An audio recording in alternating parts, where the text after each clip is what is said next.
할렐루야. 더 많이 참석하라고 일산으로 바뀐 것 같습니다. 일산이 어딘지는 아시죠? 경기도입니다. 경기도. 그래서 차를 타고 갈 수 있는 거리가 됐는데요. 또 하나님이 좋은 기회를 주셨다고 생각을 합니다. 많이 신청 못하신 분들 중에서도 또 함께 하셨으면 좋겠고요. 미라클 페스티벌 초청장이 있습니다. 저번 주에 가져가셨더라도 더 가져가기를 원하시는 분은 밖에 로비 그 데스크에 있으니까 가져다가 여러분 친구에게, 가족에게 전달해 주시기 바랍니다. 다음 주에 같이 하자고 하나님께서 함께 하실 줄 믿습니다. 하나님의 손길이 여러분과 함께 할 것입니다. 할렐루야. 네. 오늘 말씀 빌립보서 2장 3절부터 11절입니다. 빌립보서 2장 3절부터 11절. 눈이 좋으신 분은 앞에 있는 PPT를 보셔도 좋겠습니다.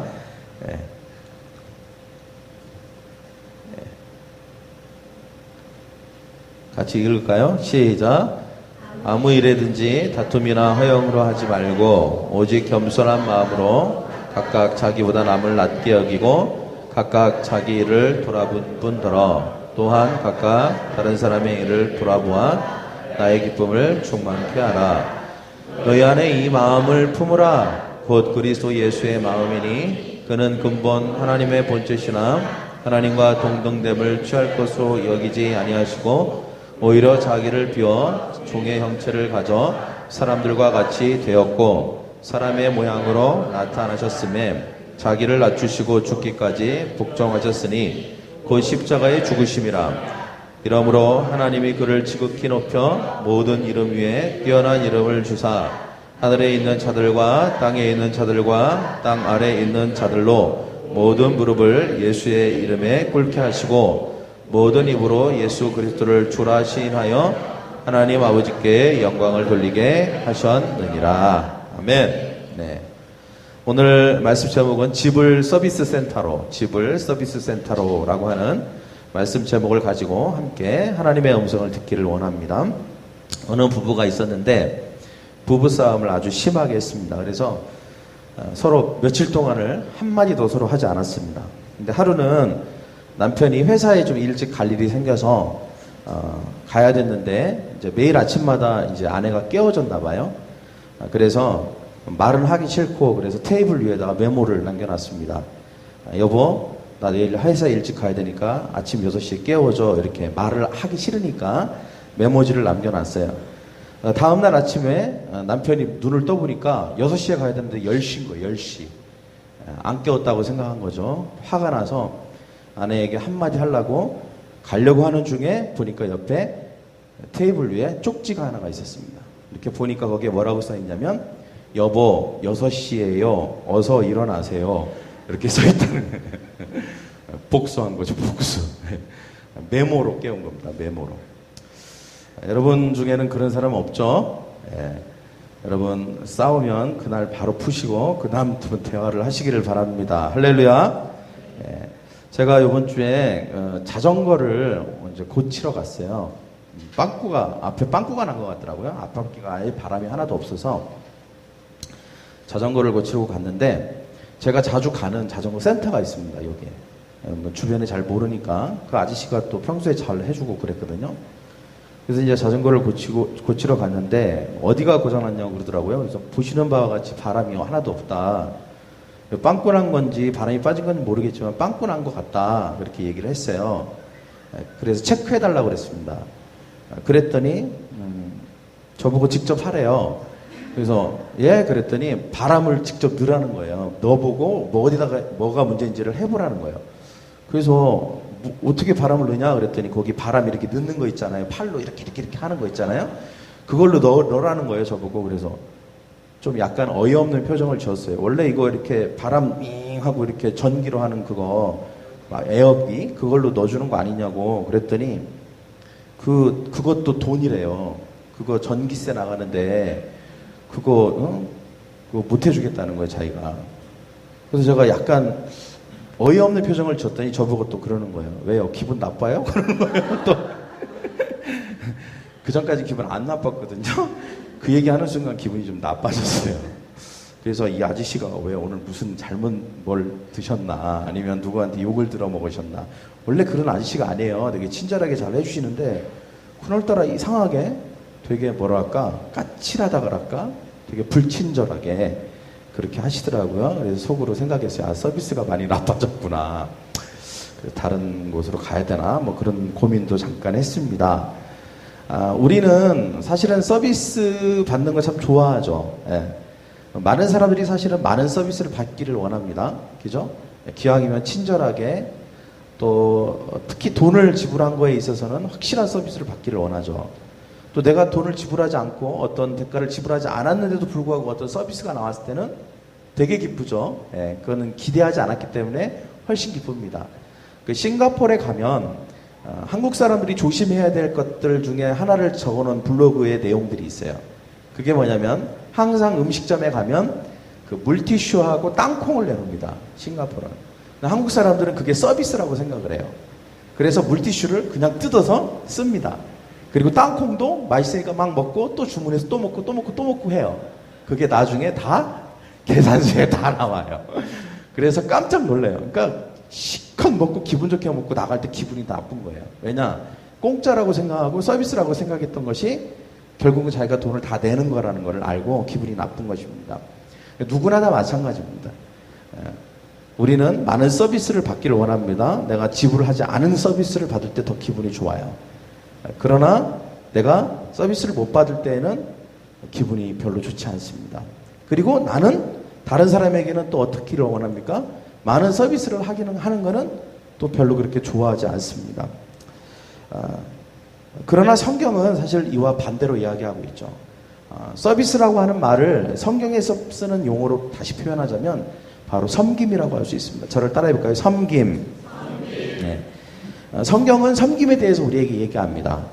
세상 사람들과 달리, 또 세상의 가치 기준과 달리 성경은 더 많이 섬겨라, 서비스를 해라, 그리고 더 적게 서비스를 받아라라고 우리에게 이야기를 하고 있습니다. 가정은 남편이 아내를, 또 아내가 남편을, 부모가 자녀를, 자녀가 부모에게 섬기는, 서비스하는 장소가 되어야 될 줄 믿습니다. 우리는 가정에서 섬김을 배우게 됩니다. 그리고 그 섬김을 통하여서 섬김을 실천할 수 있는 곳이 바로 가정이 되어야 합니다. 그리고 우리의 자녀들은 그곳에서 무엇을 배우냐면 바로 섬김의 리더십을 배워야 하는 것이죠. 그럴 때 우리의 자녀들은 하나님이 축복하시는 축복의 자녀가 될 줄 믿습니다. 또 우리의 가정은 하나님의 축복의 통로가 될 줄 믿습니다. 그러면 어떻게 하면 우리가 이 가정을 섬김의 가정, 그 서비스 센터로 만들 수 있을까요? 오늘 성경은 세 가지를 우리에게 이야기하고 있습니다. 첫째는 다른 사람들의 필요에 초점을 맞춰라. 저를 따라해봐요. 다른 사람의 필요에 초점을 맞춰라. 자, 3절과 4절에 이렇게 나와 있습니다. 같이 읽겠습니다. 시작. 아무 일에든지 다툼이나 허영으로 하지 말고 오직 겸손한 마음으로 각각 자기보다 남을 낮게 여기고 각각 자기 일을 돌아볼 뿐더러 또한 각각 다른 사람의 일을 돌아보아 나의 기쁨을 충만히 하라. 아멘. 자, 우리가 이기적으로 생각하면 절대 우리는 다른 사람의 필요를 볼 수 없겠죠. 여기 4절에 보면 굉장히 중요한 단어가 나오는데 돌아볼 뿐더러 이런 단어가 나옵니다. 즉 돌아보라라고 하는 동사가 나와요. 이것은 헬라어입니다. 근데 이 헬라어의 원래 그 발음은 뭐냐면 스코포스입니다. 스코포스. 근데 이 어원이 나중에 영어로 바뀌게 되는데 그게 뭐냐? 텔레스코프, 망원경이라는 단어가 바로 이 어원에서 나왔습니다. 또 마이크로스코프, 이 현미경이라는 단어가 바로 이 어원에서 나왔다는 것입니다. 여러분, 이 망원경과 현미경의 특징이 뭐죠? 우리 육안으로는 볼 수 없는 것을 볼 수 있게 하죠. 멀리 있는 것이거나 아니면 아주 작은 것을 볼 수 있게 합니다. 근데 이 망원경과 현미경이 그렇게 멀리 있는 것 또는 아주 작은 것을 볼 수 있게 하는 원리가 무엇입니까? 바로 초점입니다. 초점을 맞춰주는 것입니다. 멀리 있는 것에 초점을 맞춰주는 거예요. 멀리 어떤 한 지점을 쭉 당겨갖고 거기에 초점을 맞춰주는 거예요. 또 아주 작은 것에 그것을 쫙 당겨보게 해서 그것을 초점을 맞춰주는 것입니다. 이것이 바로 원리인 것입니다. 여러분, 잘 보여지지 않는 진정한 필요들이 있습니다. 다른 사람에게는. 우리가 그냥 언뜻 봐갖고는 모르는 진짜 필요. 진짜 필요한 섬김과 그리고 도움과 관심이 필요한 것들이 있거든요. 그런 것들은 초점을 쫙 맞춰서 세심하게 보지 않으면 잘 보여지지 않는 것들입니다. 초점을 맞출 때에만 그것을 보게 되는 거예요. 여러분, 이 서비스라고 하는 거, 다른 사람을 섬긴다고 하는 것은 바로 다른 사람에게 초점을 맞출 때, 다른 사람을 세심하게 주의 깊게 다른 사람을 볼 때에만 그 사람을 섬길 수 있게 되는 것입니다. 그래서 이 돌보라라고 하는 것은 다른 사람의 필요에 초점을 맞추라는 것입니다. 저를 따라해, 다른 사람의 필요에 초점을 맞춰라. 창세기에 보면 요셉이라고 하는 사람이 나옵니다. 자, 요셉의 그 일대기를 보면 굉장히 드라마틱하죠. 어떻게 이런 드라마틱한 인생을 살 수 있을까라고 하는 생각을 하게 되죠. 근데 창세기 40장에 보면 이제 보디발이, 이 요셉이 참 여러 가지 우여곡절을 많이 겪게 되는 것 중에 가장 최악의 상황이 됩니다. 바로 보디발의 아내를 욕보였다는 오해를, 누명을 뒤집어 쓰고 감옥에 갇히는 것이죠.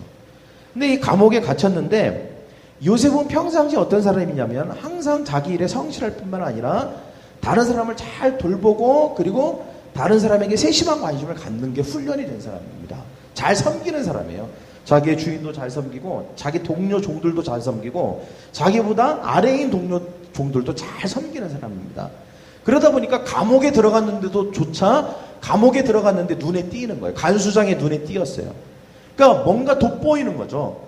뭔가 다른 죄수들과 똑같지 않은 것입니다. 다른 죄수들은 그냥 완전히 완전히 인생을 포기한 것처럼 그렇게 있는데 이 요셉은 그렇지가 않은 거예요. 뭔가 좀 바지런하고 다른 사람 막 챙기고 그리고 뭔가 좀 성실하고 막 이런 게 눈에 탁 띄는 것입니다. 그래서 나중에 이 간수장이 전 죄수들을 다 돌볼 수 있는 권한을 이 요셉에게 줍니다. 그래서 성경에 보면 모든 죄수, 다른 죄수들도 돌보았다 그렇게 이야기하고 있습니다. 그리고 이 다른 죄수들을 잘 돌보는 것을 보고 간수장이 어느 날 왕 바로의 가장 높은 두 신하, 술 맡은 관원장과 떡 맡은 관원장이 뭔가 하여튼 문제가 생겨서 잠깐 이 감옥에 들어오게 됩니다. 그때 이 두 사람을 섬길 사람이 필요했어요. 누구를 발탁하게 됩니까? 바로 요셉이라고 하는 사람을 발탁하게 되는 것이죠. 여러분, 항상 어떤 사람에게 기회가 온다고 생각하십니까? 기회는 항상 다른 사람을 잘 섬기고 자기 자신의 일에 성실한 사람에게 기회가 옵니다. 요셉이 그랬어요. 요셉은 가장 어려운 상황에 들어가도 그에게는 항상 기회가 찾아왔습니다. 간수장의 눈에 띄고 그 다음에 간수장이 또 새로운 기회를 그에게 주는 것입니다. 그래서 이 두 사람을 이제 섬기기 시작해요. 근데 섬기는데 오늘 성경에 보니까 굉장히 우리가 중요하게 생각해 봐야 될, 또 관심을 가져야 될 한 구절이 나오는데 이 두 사람의 신하를 섬길 때 또 새로운 기회를 맞게 됩니다. 하나님이 또 기회를 또 주시는 거예요. 그게 뭐냐? 6절에 보니까 늘 하던 대로 섬겼습니다. 근데 6절에 이렇게 얘기합니다. 이튿날 아침 요셉이 그들에게 가보니 그들이 걱정을 하고 있었습니다. 요셉이 물었습니다. 오늘따라 왜 이렇게 슬퍼 보이십니까? 여러분 한번 생각해 보십시오. 요셉이 남이 슬퍼 보이는지 슬프든 말든 상관할 지금 형편입니까? 한번 생각해. 자기도 지금 감옥에 갇혔어요. 기껏 한다는 게 남 시중 드는 일입니다. 지금 감옥에서 평생을 썩다 죽을지 어쩔지도 모르는 상황이에요. 그런데 남이야 슬퍼 보이든 말든 뭔 걱정을 하든 뭔 상관이에요. 그냥 신경 끄고 가면 되는 거예요. 그런데 요셉은 그렇지 않았다는 거예요. 요셉은 그들에게 초점을 맞춘 것입니다. 그들의 얼굴 표정 하나하나를 세심하게 살펴본 거예요. 그들의 얼굴이 어둡고 그들이 뭔가 슬픈 기색을 하고 있는 것을 그는 그들의 다른 사람의 필요에 초점을 맞추면 그것을 발견한 것입니다. 그래서 그것을 말했어요. 그때 그들이 꿈꾼 얘기를 하게 되잖아요. 결국은 그 꿈을 해몽해줘서 나중에는 이렇게 시간이 지난 다음에 그것 때문에 왕 앞에 또 서게 되고 그리고 총리로 발탁되게 되지 않습니까? 그의 인생에 그런 일들이 일어나게 됩니다. 결국은 하나님께서 영광스러운 자리에 높여주시는 것입니다. 처음에는 다 무엇부터 시작합니까? 섬김으로부터 시작하는 것입니다. 여러분, 우리가 다른 사람을 그렇게, 또 특별히 우리의 가정 구성원들, 아내와 자녀와 남편들을 그렇게 세심하게 다른 사람의 필요에 초점을 맞추면서 섬길 때 하나님께서 그 가정을 아름답게 하실 줄 믿습니다. 할렐루야. 또 그 가정을 통해서 하나님이 높여주실 것입니다. 여러분의 인생 가운데 하나님께서 새로운 기회를 주실 줄 믿습니다. 우리가 이런 관점을 갖는 게 중요하다는 것입니다. 다른 사람의 필요의 관점을 갖는 것이죠. 저는 그 전에 어떤 목사님이 그런 얘기한 게 굉장히 마음에 다가왔어요. 여러분, 국률의 방향이 자기 자신을 향하면 안 됩니다. 국률의 방향. 국률이 뭐예요? 불쌍하다라는 마음 아니에요? 불쌍하다라는 마음. 어머, 불쌍해라는 마음. 이 방향이 다른 사람을 향해야 됩니다. 우리는. 그리스도인들은. 근데 우리의 이 국률의 방향이 자기 자신을 향하기 시작하면 어떻게 됩니까? 나는 불쌍하다. 이렇게 되는 거예요. 내가 처량하고, 내가 치근하고, 나만 억울하고, 나만 손해보고, 나는 너무 불쌍하다. 이렇게 되는 거예요. 여러분, 불행한 인생입니다. 절대 사람이 붙지 않습니다. 절대 우리가 그것을 통해서 뭔가 다른 사람에게 좋은 영향을 미칠 수 없습니다. 뭔가 하나님께서 그 사람을 뭔가 돋보이게 하시기가 어려워요. 그러면 여러분, 우리의 삶에 좀 힘든 일이 있어도 우리는 우리의 국률의 방향이 우리를 향하면 안 됩니다. 할렐루야. 항상 그럼에도 불구하고 다른 사람을 향해야 돼요. 요셉처럼 상황이 어렵고 형편이 굉장히 안 좋을지라도 우리의 국률의 방향은 다른 사람에게 초점을 맞춰야 됩니다. 그러면 우리의 형편과 상황도 극복되는 것입니다. 할렐루야. 그런 저와 여러분이 되기를 원합니다. 할렐루야.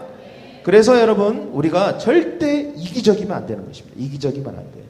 이기적이면 우리는 우리의 삶 가운데 이런 일들을 하게 됩니다. 여러 가지 어려운 일들을 하게 되는 것이죠. 그래서 우리가 우리의 집에서부터 이기적인 것이 아니라 우리의 초점이 바로 아내와 남편과 자녀들에게 그들의 필요가 무엇인지에 대해서 관심을 갖는 관점과 초점과 마음을 가져야 하는 것이죠. 그러기 위해서 우리가 하루를 마치고 집에 가면 항상 이런 전제를 가지고 있어야 됩니다. 가족들을 볼 때 이런 전제를 가져야 돼요. 앞에 있는 전제입니다. 한번 같이 읽어보겠습니다. 아니죠. 이거 아닙니다. 겉에 정신 차리고 이겁니다. 자, 시작. 가족 모두가 하루를 살 때 어려운 일을 당했다. 이 전제를 가지고 있어야 됩니다. 우리가 이것을 믿어야 되는 것입니다. 아내가 집에 있습니다. 딱 보는 순간 기분이 팍 상해요. 왜요? 하루 종일 팅가팅가 논 것 같거든요. 그거 아닙니다. 그게 아니라 아내를 보는 순간 무슨 생각을 가져야 됩니까? 아내가 하루를 살 때 분명히 어려운 일을 당했을 거다라고 하는 전제를 가져야 되는 것입니다. 할렐루야. 그 다음에 두 번째 전제입니다. 시작. 가족 모두가 하루 중 상처를 입었다. 가족 모두가 하루 중 상처를 입었을 거다라고 하는 전제를 갖는 것입니다. 그 다음에 세 번째. 그렇기 때문에 어떻게 해야 됩니까? 가족 모두는 서비스를 받아야 돼요. 즉 나의 섬김이 필요하다라는 전제를 가져야 되는 것입니다. 이것을 우리는 믿어야 돼요. 이게 사실이라고 믿어야 됩니다. 여러분, 그럴 때 우리는 다른 사람을 섬길 수 있게 됩니다. 우리는 이런 전제를 안 갖고 다른 전제를 가질 때가 많죠. 나는 어렵고 나는 하루 종일 어려웠다. 그러나 너는 하루 종일 놀았지. 이런 전제를 갖습니다. 너는 하루 종일 편했지. 이렇게 다시 보여주세요. 권태 형제, 편했지? 라는 전제를 갖습니다. 또 두 번째, 나는 하루 종일 직장에서 또는 애들 때문에 상처를 입고 힘들었는데 저 인간은 하루 종일 아무 일도 없었을 거야 라는 전제를 갖습니다. 그렇기 때문에 나는 섬김을 받아야 돼요. 나는 도움이 필요해 라는 전제를 갖지 내가 다른 사람을 서비스하고 섬겨야 된다는 전제를 갖지 않습니다. 그렇기 때문에 우리의 가정에 항상 어떤 일이 일어납니까? 나만 봐주라는 거예요. 나만 봐줘. 내 마음 좀 알아줘. 이것만, 나만 자꾸 초점을 맞추는 것입니다. 다른 사람에게 포커스를 두지 않는다는 거예요. 다른 사람이 어떤 마음과 어떤 형편인지에 대한 포커스를 두지 않습니다. 오로지 이기적으로 나에 대해서만 알아주기를 원하는 것입니다. 그렇게 될 때 남편이 자기만 알아달라고 하고 아내가 자기만 알아달라고 하고 자녀들이 자기만 알아달라고 할 때 그 가족은 가족이 아닌 겁니다. 이미 서로가 서로를 위해 존재하는 게 아니기 때문에 가족이 아닌 거예요. 각자가 독립적으로 존재하는 것입니다. 그럴 때 그 가족은 절대 행복할 수 없어요. 똑같은 문제라도 내를 알아달라고 하는 게 아니라 똑같은 문제라도 서로가 서로를 위해서 어려운 일을 당했다. 상처를 입었다. 그렇기 때문에 내가 그 사람을 도와야 되고 섬기고 그 상처를 달래줘야 된다라는 마음을 모든 가족 구성원들이 가질 때 그 가족 구성원은 전부 필요를 채울 수 있습니다. 할렐루야. 모든 필요를 채워지게 되는 것입니다. 그럴 때 이 가족의 문제들, 어려운 문제들은 다 극복이 되는 거예요. 그래서 이 가정은 서비스 센터가 되는 거예요. 섬김의 장소가 되어야 하는 것이죠. 직장에 나가는 사람이나 또 공부하는 학생이나 집에서 일하고 가사일을 돌보는 아내라 할지라도 다 바로 이것이 사실인 것을 믿어야 하는 것입니다. 그럴 때 우리는 내가 아닌 다른 사람을 보는 관점이 생기게 되죠. 우리의 행동이 변할 것입니다. 우리의 말이 변하게 될 것입니다. 우리는 다른 반응을 하게 될 것입니다. 두 번째는 우리는 섬기는 자의 마음을 가져야 됩니다. 우리 같이 읽겠습니다. 시작. 우리는 섬기는 자의 마음을 가져야 됩니다. 성경 말씀 같이 읽죠. 시작. 너희 안에 이 마음을 품으라. 곧 그리스도 예수의 마음이니 그는 근본 하나님의 본체시나 하나님과 동등됨을 취할 것으로 여기지 아니하시고 오히려 자기를 비워 종의 형체를 가져 사람들과 같이 되었고 사람의 모양으로 나타나셨으며 자기를 낮추시고 죽기까지 복종하셨으니 곧 십자가에 죽으심이라. 자, 우리가 다른 사람을 섬기기 위해서는 마음을 가져야 되는데, 섬김의 마음을 가져야 되는데, 이 섬김의 마음은 어디서부터 온 걸까요? 이것은 예수님으로부터 온 것입니다. 우리가 예수님이 어떻게 하셨는지를 보고 알고 깨닫고 그 지식을 가짐으로 우리도 동일한 생각과 마음을 갖는 것이죠. 그래서 우리가 예수님이 우리를 위해서 무엇을 했는지를 아는 게 되게 중요합니다. 그래야 우리가 섬김을 시작할 수 있겠죠. 예수님이 일단 누구십니까? 하나님의 아들입니다. 하나님의 아들이에요. 영광스러운 하나님의 아들입니다. 저 하늘 보좌에 계실 분이죠. 그런데 예수님이 이 땅에 오셨습니다. 이 땅에 오신 이유가 무엇입니까? 이 땅에 처한 상황, 우리의 삶을 보고 이 땅에 오신 것입니다. 죄 때문에 죄 중에 살며 죄로 인해 죽어가는, 그리고 병들고 억눌리고 그리고 사단의 종되어 있는 우리를 보시고 불쌍히 여기셔서 우리를 그곳으로부터 해방시키고 구원하기 위해서, 섬기기 위해서 이 땅에 오셨습니다. 그래서 이 땅에 오시기 위해서 주님이 하신 일이 있습니다. 그러면 높은 자리에서 낮은 자리로 오신 것이죠. 그리고 하나님의 영광의 아들의 모습에서 그것을 다 버리고 이 세상의 종의 형상을 취한 것입니다. 그래서 말 구유에 태어나시고, 그리고 허름한 옷을 입고, 그리고 굴에서 주무시면서 그렇게 이 땅의 사람들을 섬겨 주신 것입니다. 바울은 바로 우리가 가져야 될 마음이 바로 이 마음이라고 얘기합니다. 예수님이 그렇게 하셨던 그 마음, 그 섬김의 마음, 이것을 우리가 가져야 된다고 말합니다. 교만한 마음이나 이기적인 마음이나 나만을 생각하는 마음이 아닌 것이죠. 낮아지는 마음, 다른 사람의 필요를 채우려고 하는 마음, 이것이 바로 예수님의 마음이고, 우리가 이 마음을 품게 될 때 우리는 동일하게 다른 사람을 섬길 수 있다라고 우리에게 말하고 있습니다. 여러분, 우리가 이 예수님의 마음을 갖고 이기적인 마음을 버린다면 어떻게 될까요? 원망이 사라질 것입니다. 원망. 가정 안에 남편과 아내를 향한 원망 사라질 것입니다. 모든 시비와 싸움들이 사라질 줄 믿습니다. 빌립보서 2장 14절에 이렇게 얘기합니다. 모든 일을 원망과 시비가 없이 하라, 이렇게 이야기하고 있습니다. 여러분, 원망, 시비, 이것은 에너지를 뺏어가는 것이죠. 그리고 결단코 우리의 가정이 행복해질 수 없는 것입니다. 원망과 시비가 있을 때 우리의 삶 가운데 나타나는 모습은 몇 가지가 있습니다. 앞에 있습니다. 같이 한번 읽어볼까요? 첫째, 투덜댄다. 투덜댑니다. 네. 여러분, 아침부터 저녁까지 투덜댑니다. 뭐든지 다 투덜대는 이유가 되는 것입니다. 다 부정적이기 때문에 그렇죠. 두 번째는 무엇입니까? 불평한다. 네. 자신을 이해받지 못한다고 불평하고, 내가 좀 더 나를 알아주지 않는다고 계속 불평하게 됩니다. 계속 불평하게 됩니다. 그 다음에 세 번째는 무엇입니까? 잘못을 지적한다는 것입니다. 네. 내 문제는 잘 안 보입니다. 다른 사람의 문제만 계속 보여지기 때문에 계속 지적하게 돼요. 그리고 자신이 용서받아야 될 사람이라는 생각을 하지 못하고 다른 사람도 용서해 주지 않습니다. 네 번째는 무엇입니까? 감사하지 않는다라고 합니다. 감사하지 않는다. 하나님이 많은 축복을 주셨어요. 이미 우리가 가지고 있는 게 너무 많습니다. 그런데도 불구하고 감사한 마음이 생기지 않는 것입니다. 그래서 계속해서 부정적인 것에 초점을 두고 긍정적이지 않는 생각을 가지고 불평하고 지적하고 원망하고 감사하지 못한 마음, 이것을 갖게 되는 거죠. 성경은 이것을 뭐라고 하냐면 죄라고 얘기하고 있습니다. 저를 따라해볼까요? 죄라는 거예요. 여러분, 성경에 보면 이스라엘 백성들이 약속의 땅에 못 들어갑니다. 1세대가. 이유가 무엇입니까? 이것 때문에 그런 거예요. 투덜대고 원망하고 불평하고 감사하지 못하는 것입니다. 그래서 결국 그들이 가나안 땅을 유업으로 얻지 못했어요. 그들에게 있어서 하나님의 약속은 무효화된 것입니다. 여러분, 우리의 마음도 잘 점검해 봐야 됩니다. 우리가 어디에 초점을 두고 있습니까? 어떤 문제, 이런 것에 초점을 두면 안 되는 것입니다. 우리의 초점은 항상 예수님의 마음입니다. 할렐루야! 예수님의 마음, 나를 위해서 하나님이 하신 일, 이것에 먼저 초점을 두십시오.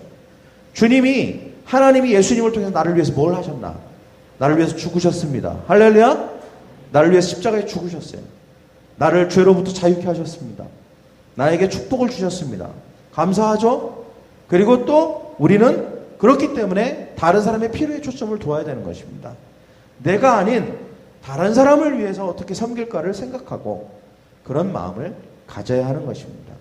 그럴 때 우리는 새로운 축복의 삶을 살게 될 줄 믿습니다. 세 번째는 무엇입니까? 같이 읽겠습니다. 시작. 우리는 섬기는 자의 축복을 보아야 합니다. 건태야! 정신 차려! 빨리 넘겨.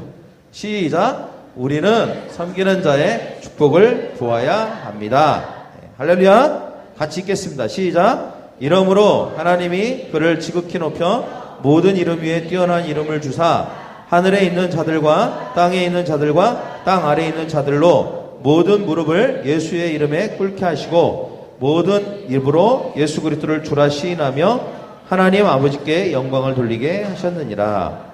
자, 예수님께서 자기 자신을 낮추시고 모든 사람을 섬겼습니다. 결과가 어떻게 됐을까요? 결과. 오늘 성경 말씀은 결과에 대해서 얘기합니다. 하나님이 그를 지극히 높이시고 모든 자들에게 주로 영광을 받게 하셨다. 영광을 받게 하셨다. 여러분, 이것이 진리가 되는 줄 믿습니다. 할렐루야. 네, 여러분, 우리가 낮추면요 하나님이 높이십니다. 옆에 사람이 얘기해. 낮추면 하나님이 당신을 높이십니다. 반대로 우리가 높아지려고 하면 어떻게 될까요? 하나님이 낮추십니다. 예수님도 뭐라고 합니까? 나는 섬김을 받으러 온 게 아니다. 섬기러 왔다고 했어요. 섬기러 왔다. 예수님의 삶 자체가 섬기러 왔기 때문에 섬기시니까 하나님이 그를 높여주시거든요. 여러분, 빌립보서 2장 15절에도 뭐라고 합니까? 결국 하나님이 흠없는 자녀로 세상에서 뜰 가운데 빛들로 나타내신다. 빛들로 나타내신다. 빛과 같이 하신다네요. 빛. 예. 여러분, 어둠 가운데 빛은 돋보이죠. 아주 매력적입니다. 깜깜하네. 그래서 이렇게 우리가 보면 뭘 좋아하냐면 야경을 좋아하는 이유가 있어요.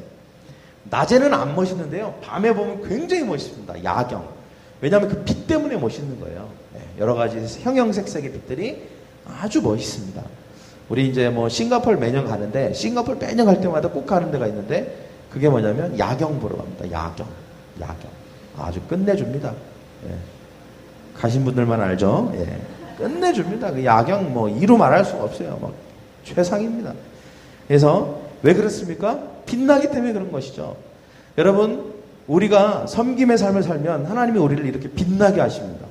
섬김의 삶을 사는 사람은요, 빛나는 사람이에요. 옆에 있는 사람 얼굴 한번 보십시오. 빛나고 있습니까? 그렇다면 섬기고 있는 것입니다. 네, 섬김을 사는. 여러분, 그 아내로부터 섬김을 받는 남편은 얼굴이 빛납니다. 남편으로부터 섬김을 받는 아내는 얼굴이 푸석푸석하지 않아요. 아무리 화장빨 이런 걸로 안 됩니다.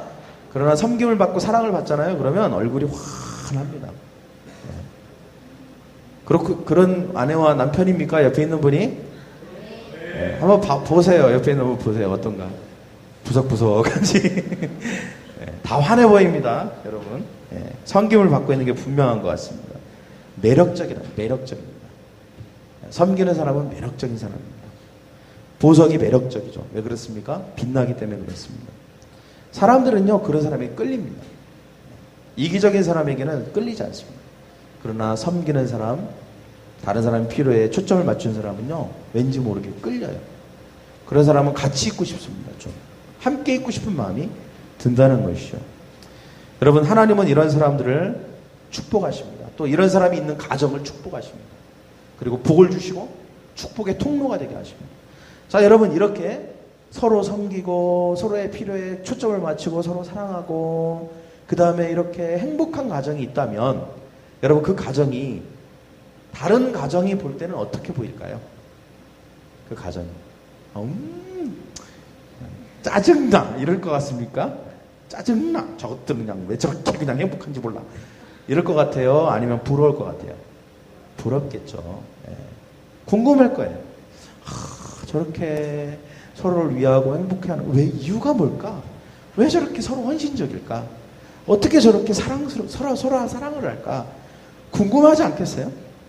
자연적으로 어떻게 돼요? 궁금하면 뭐 합니까, 여러분? 궁금하면 어떻게 해요? 가만히 앉아 있습니까? 궁금증이 해결될 때까지 가만히 있나요? 절대 그렇지 않습니다. 찾아가죠.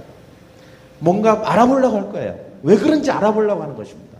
말도 걸어보고 이유도 물어보고 그러지 않겠어요? 네.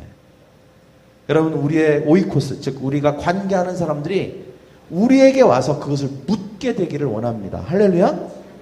당신의 기쁨, 당신이 그런 행복, 당신의 가정 가운데 어쩌면 그렇게 안정감 있어 보이고 행복해 보이고 즐거워 보이는 이유가 뭡니까? 나에게도 좀 그 비법을 가르쳐 주세요. 라고 궁금해서 미칠 정도로 여러분에게 그 궁금함을 물어볼 수 있는 그런 가정이 되기를 원합니다. 그것이 바로 축복의 통로가 되는 것입니다. 여러분, 전도가 뭐겠어요? 자연스럽게 전도되는 거 아니겠어요? 그죠? 네. 여러분, 우리가 아무리 교회를 나오고 예수를 믿어도 집에서 맨날 그냥 막 싸우고 난리가 나고 막 이러면 전도하기 힘듭니다. 네. 전도가 되지 않습니다. 결국 불신자들은 우리의 삶을 통해서 우리의 삶의 모습을 보고 그 결과를 보고 예수님을 알아가는 것입니다. 예수님을 느낄 수 없어요. 그들은. 예수님 누군지 잘 모릅니다. 그러나 우리의 삶의 모습을 통해서 유추하는 것입니다. 아, 예수를 믿으면 바로 저런 모습이 되는구나 라고 하는 것을 알게 되는 것이죠. 여러분, 이보다 더 영향력 있는 전도는 없는 줄 믿습니다. 할렐루야. 그래서 우리가 서로 섬기면 다른 사람들에게 영감을 주는 것입니다. 아하, 이거구나 라고 하는 영감을 주는 것이죠. 이기주기적인 세상에서 빛을 발하게 될 것입니다. 사람들은 우리의 섬김을 보아야 할 줄 믿습니다. 특별히 우리의 가정은 바로 섬기는 곳이 되어야 합니다. 서비스 센터가 되어야 합니다. 그럴 때 우리의 집은 단지 그냥 건물로서의 집이 아니라 진짜 하나님이 디자인하시고 목적하신 축복의 가정이 될 줄 믿습니다. 그런 저와 여러분의 가정이 되기를 소망합니다. 그리고 많은 사람들이 우리의 가정과 우리의 섬김의 모습을 통해서 많은 영혼들이 하나님 앞에 돌아오는 축복이 우리를 통해서 일어나기를 간절히 소망합니다. 할렐루야. 네. 옆에 있는 사람에게 섬기는 사람이 됩시다. 옆에 부부가 있다면 내가 당신을 섬기겠습니다. 네. 잘 섬기고 계시니까 뭐 특별히 그런 말이 또 필요 없는 분도 있을 것 같습니다. 우리 다 같이 한번 일어납시다.